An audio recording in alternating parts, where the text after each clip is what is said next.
Basketball fans, welcome into Canada's home for Talking Hoops. This is the Hangout, and I am Akil Augustine, and we got a full show, so let's jump right into it. On the edge of the couch, you know him and love him from NFL Network, Fox pregame. So dumb. You think he's Donovan Bennett, but he's really Nate Burleson. Also, new to the family, Joe Casharo, lead writer for The Score, and Daryl Strawberry, otherwise known as that dude McFly, Marlon Palmer from YouTube. Stop looking directly at the camera, man. All right, rack up, focus. Let's talk about basketball. We live in Canada, so we should start with the Raptors, a team that a little while ago was the top team in the league and the top team in the Eastern Conference, no longer so. Had a rough stretch, lots of injuries. I'll start with you, Nate. Your impression of how the Toronto Raptors have done over this latest stretch. Yeah, with the injuries. When you look at the fact that, I mean, they've had virtually a different 12, 13, 14-man guy roster come out of the locker room every night. Nick Nurse has done a great job to keep them top 10 in efficiency on offense and defense.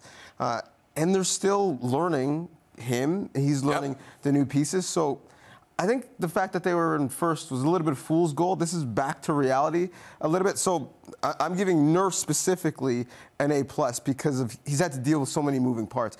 Every dude on this team has been injured at some point. Yeah, Joe, they had the luxury of Kawhi, but your impressions of how they survived this latest stretch. Yeah, and to DJ's point, too, I think what's impressive, they've had, like, the most road-heavy schedule so far in the league, and they don't travel past the Central Time Zone the rest of the season.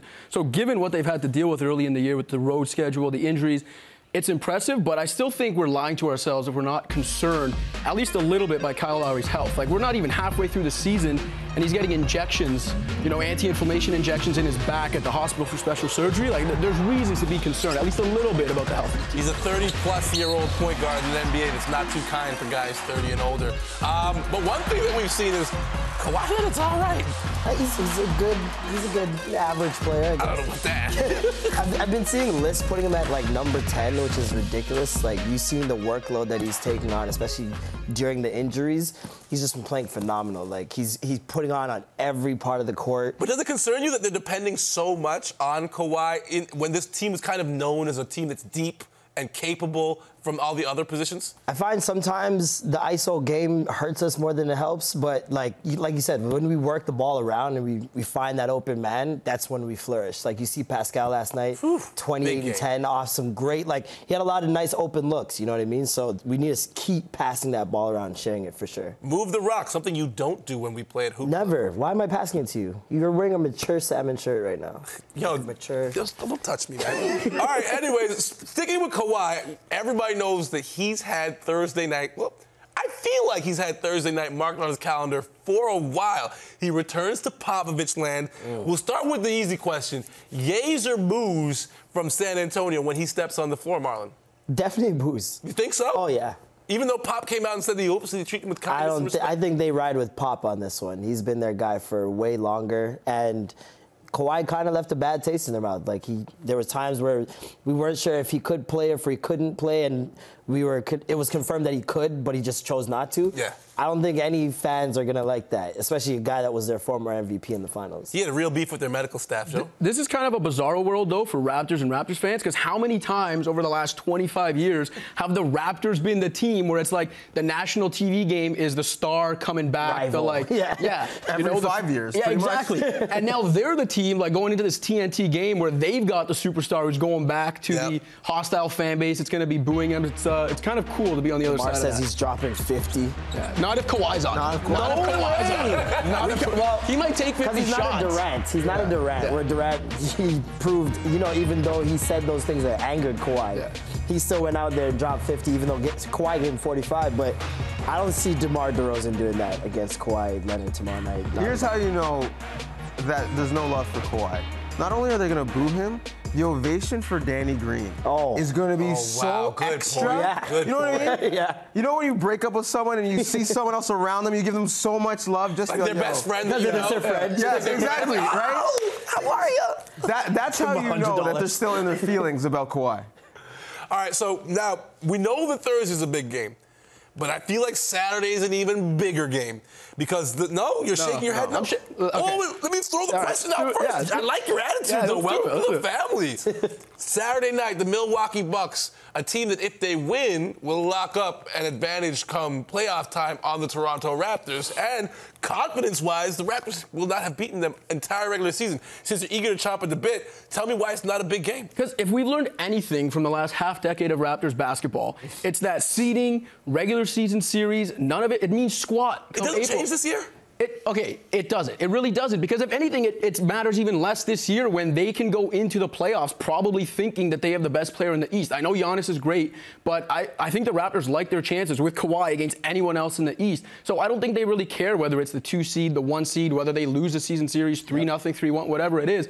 I think we've seen this too many times to think that a game in early January matters. This team needs to be healthy and playing their best in April, May, and hopefully June. Human bobblehead, Marlon Palmer, you agree? I definitely agree. We've beaten Giannis before. It's not this year, and this is the best Giannis we've seen.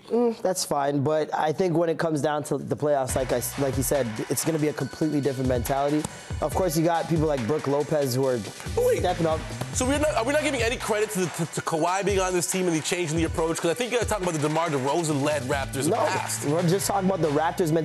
Because if you're going to say that LeBron was a curse and we are always thinking about him, then you got to stick with that consistency and say, okay, what have we done in the playoffs against which teams? Milwaukee, we had a good series against them, once? Was it one time? Yeah, I think we've only played them once in the playoffs. Yeah, and we beat them in that series. I'm really not that worried. Nate? So you know when there's a couple who has a kid on the way, and do you care about the gender? Like, nah, just healthy and happy. I don't care about the seed, Brethren. Healthy and happy is I want the Raptors going into the playoffs. If they finish 2 and in the second round they play Indiana instead of Philly or the Celtics, is that the end of the world? No. The way they're playing is more important than where they may be playing a Game 6 or a Game 7.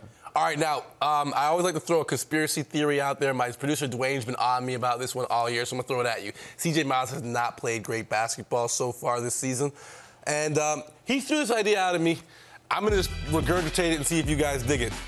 C.J. Miles or Carmelo Anthony, who would you rather have filling in at the back end of the Toronto Raptors? That's not a conspiracy. That's an option. I don't even know if it's realistic. Here's the thing, though. Conspiracy. CJ is shooting abysmal right now. It's like 27% or something. And if he's not scoring, he's not giving you anything. Yes. But Carmelo's the same way, especially at this stage of his career. And the difference to me is, if CJ's not giving you anything, you can throw him on the bench and he'll get no minutes. Disrupt. He'll be a great teammate. He'll be a good cheerleader. I don't think you're bringing Carmelo Anthony in mid-season and he's going to be okay with playing 0 minutes if he's not shooting it well. And that's why I'd rather have CJ. Yeah, especially with like people like LeBron still playing at a high clip. And like everything, that you can't factor out the internet. The internet does something to these players. Highly memeable. So he's gonna go out there and try to prove something and maybe mess things up.